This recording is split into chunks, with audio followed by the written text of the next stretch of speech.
नमस्कार दोस्तों, welcome to 10x trader. मैं हूं राजेश कुमार और आज ये बात करने वाला हूं आपसे दो ऐसे स्टॉक्स के बारे में जो रिटेलर्स का बहुत ज़्यादा फेवरेट है और करंटली बहुत ज़्यादा इन्वेस्टमेंट का अपॉर्चुनिटी भी हमको मिल रहा है और उसने काफ़ी अच्छा खासा रिटर्न हमको पास्ट में बना के दिया भी है। तो चलिए शुरू कर देते हैं हम डायरेक्ट स्टॉक्स के नाम से, जिनमें से पहला स्टॉक है IRCTC। आप देख सकते हैं दोस्तों, जब IRCTC लॉन्च हुआ यानी जब उसका IPO निकला, उसका IPO निकलने के बाद सिर्फ आपको 2 साल के अंदर ही स्टॉक ने लगभग 6 गुना का रिटर्न दिया है। आप देख सकते हैं यहाँ पे स्टॉक ट्रेड कर रहा था 192 के आसपास में और यहाँ से उसने हाई लगाया लगभग 1200 का। लेकिन हमारे यहाँ पे मैंने एवरेज तो आपको 1000 का हाई दिख रहा है, यानी 200 से 1000 यानी मोटा मोटा 5 गुना।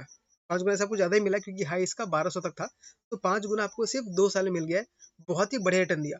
लेकिन जैसा कि हर बार होता है, एक अच्छा खासा मूव देने के बाद पिछले 2 साल से स्टॉक एक कंसोलिडेशन जोन में आ गया। आप देख सकते हैं यहाँ पे 1200 का हाई लगाने के बाद स्टॉक नीचे आया, नीचे में लगभग 555 के आसपास ने एक सपोर्ट लिया, दूसरी बार वापस यहीं पर सपोर्ट लिया और अभी हमको ये अवेलेबल हो रहा है 780 के पास। तो ये 780 एक बहुत ही इंपॉर्टेंट जोन है, मैं आपको दिखाता हूँ क्यों। आप देख सकते हैं दोस्तों, ये वाला जो अभी जिस रेंज पर है 780 का जो रेंज है, वो पहले उसके लिए एक हल्का सा रेजिस्टेंस का जोन था। ये वीकली चार्ट है, तो एक वीक वहाँ पे स्ट्रगल करने के बाद उसने बहुत अच्छा खासा ब्रेकआउट दिया और जब नीचे आया तो यहाँ पे उसने हल्का सपोर्ट लिया। लेकिन जब इसने नेक्स्ट टाइम सपोर्ट को ब्रेक किया तो हमको काफ़ी अच्छा खासा नीचे आते हुए मिला। फिर आप देख सकते हैं ऊपर गया तो इसी सपोर्ट के आसपास, क्योंकि इसने ब्रेकडाउन दे दिया था तो वहाँ पे ये अब रेजिस्टेंस बन गया और वापस नीचे आने के बाद उस सपोर्ट पे हमको मिल रहा है, यानी फिलहाल के लिए ये रेजिस्टेंस रहेगा जो 798 का जो लेवल है। तो अब देखना ये बहुत इंटरेस्टिंग रहेगा कि स्टॉक इसको ब्रेकआउट देता है या इसके पास इसके आसपास ही रहता है। तो अगर हम यहाँ पे वॉल्यूम देखना चाहें, क्योंकि हमें यहाँ पे कैंडल जो वीकली कैंडल्स है काफ़ी अच्छे अच्छे कैंडल में मिले हैं। आप देख सकते हैं इन दो दो वीक में यानी लास्ट 14 डेज में काफ़ी अच्छा खासा हाई वॉल्यूम के साथ यहाँ पे कैंडल्स बना हुआ है। तो ज़्यादा तो इंडिकेशन वही लगता है कि इसको ब्रेकआउट दे के और ऊपर जाना चाहिए। और मान लीजिए स्टॉक अगर प्रीवियस हाई को भी टच कर लेता है, यहाँ से जाके स्टॉक अगर अपने प्रीवियस हाई को भी टच कर लेता है, तो हमें लगभग 41% का रिटर्न मिल सकता है, जो कि बहुत ही बड़े रिटर्न होने वाला है। अब दोस्तों देखते हैं कि और क्या ट्रिगर हो सकता है जिसकी वजह से IRCTC इस ब्रेकआउट को सस्टेन कर सकता है और अपने टारगेट तक अचीव कर सकता है। तो उसका रीज़न ये है कि IRCTC ने अभी अनाउंस किया है, आप यहाँ पे देख सकते हैं, मैंने ये NSE से डाउनलोड किया है कि IRCTC जो है वो अभी नॉन रेलवे कैटरिंग बिजनेस में प्लान कर रही है। जैसे कि मान लीजिए कॉलेज में हो गया, यूनिवर्सिटीज़ में हो गया या गवर्नमेंट के जो बहुत सारे बॉडीज़ होते हैं, उनमें वो अपने कैटरिंग सर्विस को देना चाहती है। तो मान लीजिए अगर आपके आसपास कोई गवर्नमेंट का कॉलेज है, जैसे हमारे गुवाहाटी में कॉटन कॉलेज है और बहुत सारे मेजर कॉलेजेस है। उन कॉलेजेस में क्या होता है कि कॉलेज का खुद का कैंटीन होता है, लेकिन अब IRCTC क्या प्लान कर रही है कि वो अपना कैंटीन उस कॉलेज में खोले और एक रीजनेबल रेट पे अपना ऑपरेशन को स्टार्ट करे।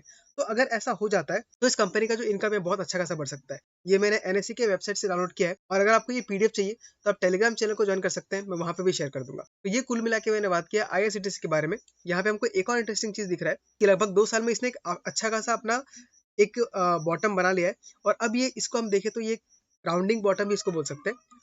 और जब भी लॉन्ग टर्म में राउंडिंग बॉटम बनता है तो बहुत ही अच्छा खासा प्रॉफिट हमें नजर आता है।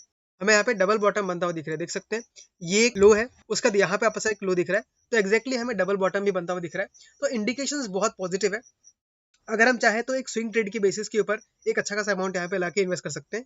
अब अगर पर्सनली अपने बारे में बात करूं तो मैंने अभी तक इन्वेस्ट नहीं किया है, लेकिन अगर मेरे पास अच्छा खासा कैपिटल आता है तो ऑफकोर्स मैं इसमें से कुछ ना कुछ अमाउंट इन्वेस्ट करूंगा। और जब मैं पैसे इन्वेस्ट करता हूं तो अपने टेलीग्राम चैनल में शेयर करता हूं, अगर आप ज्वाइन होना चाहते हैं तो वहां ज्वाइन हो सकते हैं। चलिए दोस्तों, हम दूसरे स्टॉक की तरफ बढ़ते हैं जिसका नाम है IDFC फर्स्ट बैंक। तो IDFC फर्स्ट बैंक के अंदर भी एक पॉजिटिव न्यूज़ है और टेक्निकल्स भी हमें काफ़ी अच्छा दिख रहा है।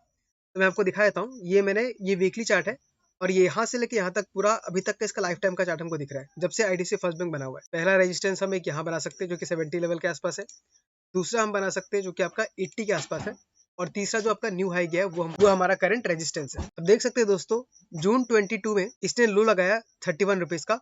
उसके बाद से स्टॉक कंटिन्यूअसली एक हमको अप ट्रेंड में दिखाई दे रहा है। अब देख सकते हैं ये क्लियर हमें एक अप ट्रेंड बनता हुआ दिखाई दे रहा है और ये जो इसने सपोर्ट लिया यहाँ पे आके, वो जो पिछला रेजिस्टेंस था, आप यहाँ पे देख सकते हैं जो यहाँ पे 80 का आसपास का जो रेजिस्टेंस था, उसी के पास आके सपोर्ट पे दिख रहा है।